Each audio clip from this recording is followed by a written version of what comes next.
Good morning, everyone. Here, the Mr. Vivek, who secured All India rank 5 in the year of 2022, and so much be proud of you.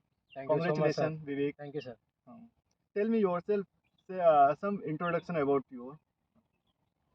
First of all, I want to thank sir because my sir is also a IS officer who was secured a very good rank in ESC 2021, and he is also my guidance for achieving me this.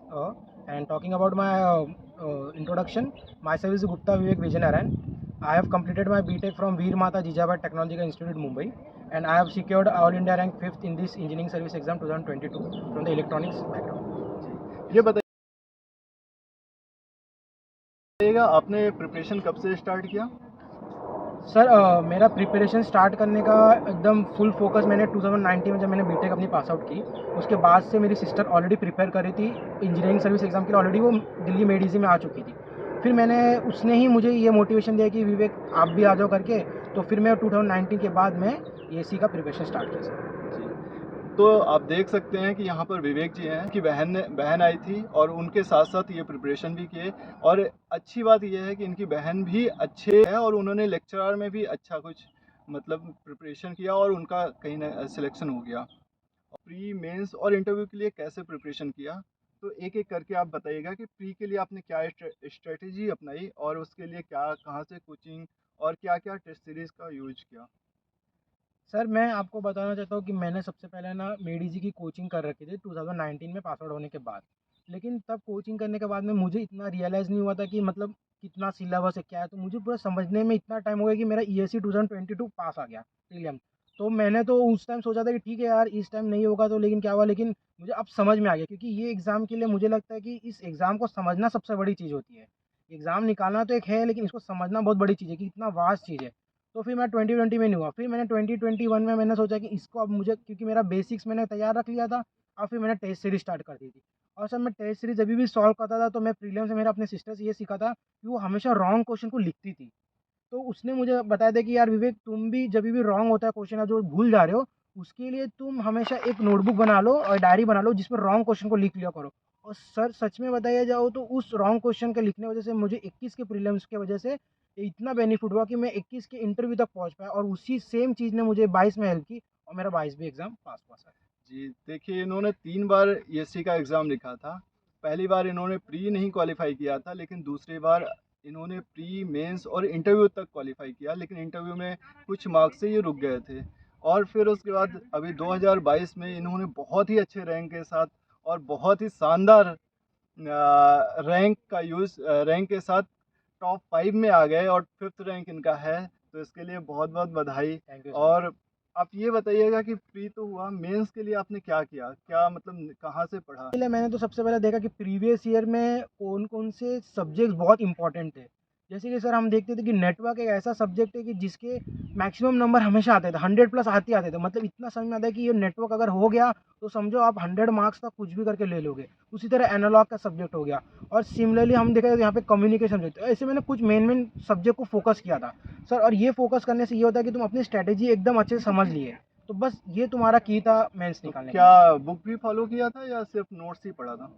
Sir ऐसा था कि मैं शुरू में जब 21 में मैंने दिया था, तो मेरे पास उतना टाइम नहीं हो पाया कि मैं रेफरेंस बुक पे पास जा पाऊँ। मैंने तभी प्रीवियस ईयर थोड़ा लगाया था, और फिर मैं मेन की टेस्ट सीरीज़ जो थी मैं उस पर ज़्यादा फोकस करता था, बिकॉज मैं देखता था कि वो जो टेस्ट सीरीज के क्वेश्चन थी यहाँ पे, वो ऑलरेडी रेफरेंस बुक से लोग मतलब सर लोग फैकल्टी डालते थे।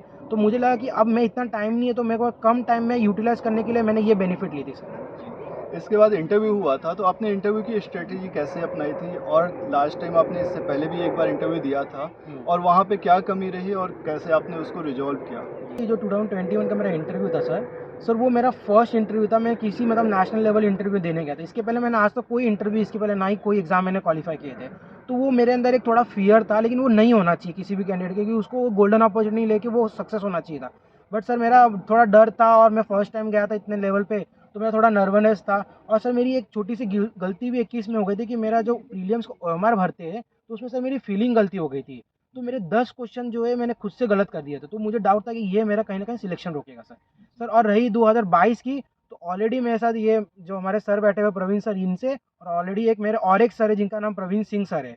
वो दोनों सर से मैंने इतना गाइडेंस लिया इंटरव्यू के लिए, मैं हमेशा इनको फ़ोन करके, और प्रवीण सर से मैं पर्सनली मिलके इतना गाइडेंस लिया था कि सर बताइए आप करना क्या है? तो ये सर लोग का गाइडेंस था कि हॉनेस्टी मतलब तुम्हारा की है सक्सेस का। तो इनने मुझे बहुत हेल्प किया। जी, एक चीज़ और बताइएगा कि आपकी फैमिली का इसमें क्या योगदान रहा आपके सक्सेस के पीछे? चाहूँगा कि मेरा ये एग्ज़ाम क्लियर करने पहले मैंने इसके बहुत सारे एग्ज़ाम में फेलियर पाया है सर। तो लेकिन सर जभी भी हम फेलियर पाते थे तो हमारे मतलब था कि अब कुछ नहीं होने वाला है सर। लेकिन सर मेरा भाई जो मेरा मतलब मैं उसको कितना भी वर्ड से एक्सप्रेस करूँ वो मेरे लिए कम है। सर वो मेरे लिए क्या चीज़ नहीं किया उसने, उसने मतलब वो मेरा यूनिवर्स है सर। उसने मतलब हर एक स्टेज पे सपोर्ट किया और उसमें इतना कॉन्फिडेंस था कि जितना मुझे मेरे पे नहीं था, उतना मेरे माता-पिता और मेरे फैमिली मेंबर पे था कि उनको विश्वास था मैं करूँगा। और वही मोटिवेशन और वही क्लासेस की फैकल्टी का मोटिवेशन ही मुझे काम किया सर। जिन्होंने ऑल इंडिया रैंक 5 हासिल किया हुआ है, और ये बता दें कि ये एक मिडिल क्लास फैमिली से आते हैं, और मतलब आप सोच भी नहीं सकते कि एक मिडिल क्लास फैमिली का बंदा यूपीएससी जैसे जगह पे पहुंच जाता है। तो बहुत बहुत congratulation Vivek ji, again and again. Thank you so thank much you. Sir. Thank you. Three. जी, आपने अभी कहा कि आपने एक प्रवीण सिंह सर थे जिन्होंने आपकी हेल्प किया, और सर थे जिन्होंने आपकी हेल्प किया, और फ़ोन पे आपने उनसे बातें की, बहुत कुछ उनसे हेल्प लिया। जी, तो जी मैं सर। चाहता हूँ कि एक बार उनसे आप मिलें और उनसे भी आपका इंट्रोडक्शन हो जाए। ज़रूर, तो ज़रूर सर। मैं उनको बुलाता हूँ आपको आपसे मिलने के ठीक लिए। है sir, thank okay. You. First of all, thanks Praveen for giving me an opportunity to interact with one of our toppers of this year, Engineering Services 2022. And from my side also, congratulations once thank you again so much Vivek. Sir. अपनी तैयारी start की।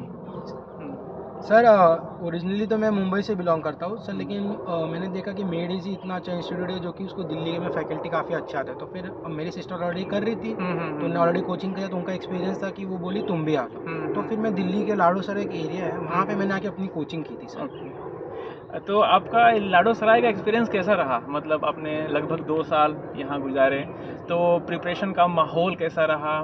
और आपने अपने room में तैयारी की है कि स्टडी रूम में मतलब आपको ज़्यादा कंफर्टेबल फील होता था? इसके बारे में आप कुछ थोड़ा बताइए। सर पहले तो ये बात बताना चाहूँगा कि लाडो सराय में सर आने के बाद में आप ऐसे एरिया इन्वायरमेंट में आ जाओगे ना कि चारों तरफ आपको आईएएस आईपीएस ऐसे एग्जैक्टली, सीजीएल ऐसे बच्चे मतलब आपको एग्जैक्टली, तैयारी करते हाँ, हुए दिखेंगे। मतलब इट्स क्रिएट इन्वायरमेंट, जस्ट आपको करेक्ट। करना है। आप उनके जुनून उनके हार्डवर्क देखोगे तो आपको अपने आप मोटिवेशन आ जाएगा, आपको कोई ज़रूरत ही नहीं दूसरा चीज़ का। और सर ये दूसरी बात, सर मैं अपने आप पे ज़्यादा बिलीव करता था तो कि मैं खुद रूम में स्टडी करता, क्योंकि मैं और मेरी सिस्टर हम लोग एक ही रूम में स्टडी करते ओके, थे। ओके। तो हम लाइब्रेरी नहीं जाके हम अपने रूम में स्टडी करते गुड, थे, गुड, बिकॉज गुड, गुड। हमको शेयरिंग करना, हमको डाउट हुँ, शेयर करना, हम एक हुँ, दूसरे हुँ, क्वेश्चन हुँ, सॉल्व हुँ, करते, तो हमको ईज़ी पड़ता था, कन्वीनिएंट पड़ता था। हुँ, तो हुँ, हमारे हुँ। लिए रूम हमारा बेस्ट था सर। हाँ, हाँ, हाँ। मैं यहाँ पे ऐड करना चाहूँगा कि जो भी लोग प्रिपेयर कर रहे हैं, वो इस बात को हमेशा ध्यान रखें कि अपना एक फ्रेंड सर्किल होता है, उसको एक मतलब वो फ्रेंड सर्किल ऐसा होता है कि कुछ लिमिटेड लाइक माइंडेड जो पीपल होते हैं, उनको हमेशा साथ में रखें। वो एक-दूसरे को मोटिवेट करेंगे, बूस्ट करेंगे और आपकी गलतियों को भी बताएँगे। तो ये चीज़ यहाँ से सीखने को हमको मिलती है। और फिर एक और बात बताइए आप जी सर। कि जैसे कि ये स्टडी रूम वाला तो ठीक है, आपने जो है नहीं लगाया, चाहे आपको ज़्यादा कंफर्टेबल वहाँ फ़ील होता था अपने रूम में। आप ये बताइए कि आपका डेली शेड्यूल क्या रहता था? जैसे जी। कि आप रात में पढ़ना पसंद करेंगे कि आप जैसे सुबह अर्ली मॉर्निंग बर्ड जिसको बोलते हैं, वैसा हैं कुछ? सर मैंने ना जब कोचिंग करा था सर, तो मैं काफ़ी फैकल्टी से सुनता था कि मतलब तुम हेल्थ पे काफ़ी ध्यान दिया करो और रूटीन शेड्यूल बहुत इंपॉर्टेंट है। Correct, correct. बहुत रात तक पढ़ना भी बोलते थे कि अच्छी बात नहीं होती हुँ, हुँ, थी, हुँ, मतलब हुँ, जगना भी बहुत अच्छी बात, क्योंकि सर लोग हुँ, सभी एडवाइस करते हैं 7 hours sleeping is most important thing. और आई हुँ, फील इन मतलब एक्सपीरियंस मेरा इतना रहा कि ये सच्ची हुँ, जेन्युइन है। सर मैं शेड्यूल ऐसा था कि मैं थोड़ा मॉर्निंग जल्दी 6 बजे के आस-पास 5-6 हुँ, बजे मेरा हुँ, उठना हुँ, होता था। हुँ, फिर फ्रेश होके फिर एक बार बैठते थे, तो फिर हमारा शेड्यूल था कि 12-1 बजे तक मतलब वो शेड्यूल में ब्रेकफ़ास्ट थोड़ा बीच में 1 घंटे में हमेशा 5 मिनट का गैप मेरा हुँ, था, हुँ, फिक्स था हुँ, ये। हुँ, तो हम 1 बजे तक ये शेड्यूल करते थे, फिर हम भाई-बहन खाना-वाना खाते थे, हमारी टिफ़िन आती थी, हुँ, तो हम साथ में बैठ के रूम में खाना खाते थे, फिर हम फिर थोड़ा शॉर्ट नैप भी लेते थे, मतलब थोड़ा सोते थे आधा 1 घंटा। हुँ, फिर हुँ, उठते थे, हुँ, फिर हम 6 बजे तक एक प्लान करते थे, तभी हुँ, हमारा डिस्कशन होता था। फिर शाम में थोड़ा घर से शाम में 6 से 7 बजे तक हमारा घर में बात होना, थोड़ा ये करना, थोड़ा हुँ, ऐसी नॉर्मल पढ़ाई के अलावा बातें शेयर होना था, हुँ। सिस्टर्स का मतलब थोड़ा मज़ाक वगैरह करना, ये सब वहाँ चलता था। फिर उसके बाद में थोड़ा-सा एक मतलब कोई रिवीजन करना होता था खाना खाने के पहले, वो हम कर लेते थे। हुँ, फिर हुँ, खाना हुँ। खाने के बाद भी थोड़ा-सा मतलब एकदम फ्री करेक्ट, होके पढ़ने करेक्ट। की हम कोशिश करते थे सर। हुँ, हुँ, और हुँ, रात में हुँ। फिर थोड़ा पढ़ के फिर हम ज़्यादा नहीं 1 बजे तक, कभी उससे ज़्यादा हम कभी स्ट्रेस नहीं करते थे सर। Nice, nice. यहाँ से और एक टेक अवे हमें मिलता है। ये मैं खुद ही फ़ील किया हूँ 2018 में जब मैं मेंस क्लियर नहीं कर पाया था अपना, तो उसमें एक और जो जैसे इन्होंने बताया कि 7 घंटा से 8 घंटा सोना बहुत ज़रूरी है, वो मैं खुद फ़ील किया था। मैं मुश्किल से 3 या 4 घंटा सोता था, मतलब क्योंकि मेरे पास समय कम थे और सिलेबस काफ़ी करना था मुझे। तो वहाँ से मैं फ़ील किया था कि आप मतलब एग्ज़ॉस्ट हो जाते हो और एक समय के बाद आपका ना मतलब जो एनालिटिक जो पावर है वो डिक्रीज़ करने लगता है। तो इस बात का हमेशा ध्यान रखें, खाने-पीने का ध्यान रखें ऑब्वियसली। और ठीक है, बस हम मुझे लगता है कि यहाँ पर हम अपने वीडियो को यहाँ पर रोक देंगे और आपसे हमेशा मुलाकात तो अब होती ही रहेगी, ज़रूर सर, ठीक है? एकदम। बहुत अच्छा लगा आपसे मिलके, ठीक है? Okay, thank you, thank you so thanks. Much.